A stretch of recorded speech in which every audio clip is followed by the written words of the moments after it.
Hey Stampers! Welcome to Watch It Weekly Wednesday. I'm Jill and I'm going to show you some tips and tricks on how to ink up your bigger stamps and get dimension by using different colors with a sponge on your stamp. I'm going to be using one of our new sets, the Fresh Fruit stamp set. And I'm going to be using also the diagonal stripe, which is awesome because it makes your stamping look like paper. You can make it look really fuzzy or you can make it really bright with the way you stamp. So I'm going to show you how to do that today. So I've got my big stamp right here, and a lot of people will ink their stamp and then press it down on the paper. I don't do it that way. I like to see where I'm going to actually take my paper onto the stamp. You get 3 of these together, but I actually cut them up.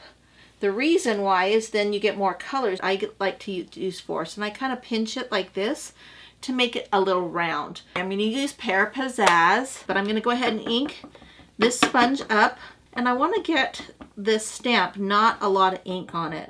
So I'm just going to sponge the whole stamp and just to get it lightly on there. And I'll show you how this looks once the ink is on the stamp, so you can kind of get the idea. I want it to be very airy looking and not necessarily totally solid. There's just a little bit of color on there used by making it done with the sponge. So I take my paper right to my stamp, 4 1/4 by 3, and then I take a scratch piece of paper and just rub it, hold one side, rub it, hold the other and rub it. See, I really wanted that soft look, and that's with the Pear Pizzazz. Okay, now I'm going to show you, since we're right here so you can get the idea.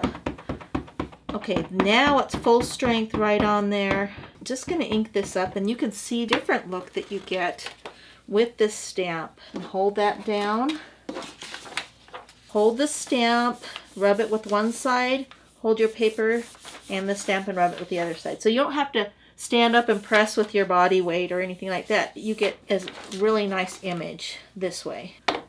This is the way you can either get the solid look or the more airy look with the same stamp pad. So it just depends on what look you want. I want this look, so I'm going to show you what we're going to do next.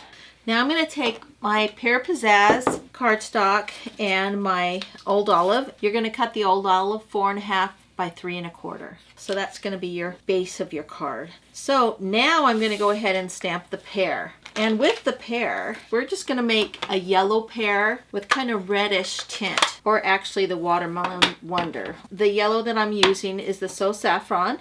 So I'm going to go ahead and ink this up. When you're using the photopolymer stamps, it's really good to be able to use one of the piercing mats to be able to stamp. So I'm going to go ahead and make it the full strength, and then I'm going to turn this over so I'm looking at the back side of the stamp, and then I'm going to sponge the back side of the stamp with Watermelon Wonder. So there you go. And then remember, you have to clean it each time. You don't want to have that red in there. So let's go back, ink it, then ink a little bit more. Just want a touch of it on this one.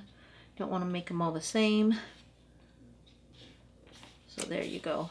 You can make them lighter or darker, and then we're going to go ahead and use the Pear Pizzazz for our little stems. Now this, I'm just showing you on this piece, but in the actual card, I cut it out. So these are the pears that I did with the So Saffron and the Watermelon Wonder. But let me show you a couple other. This is the Peekaboo Peach with a little real red on it, and that creates that look. Here is our So Saffron with the same with the Watermelon Wonder on it.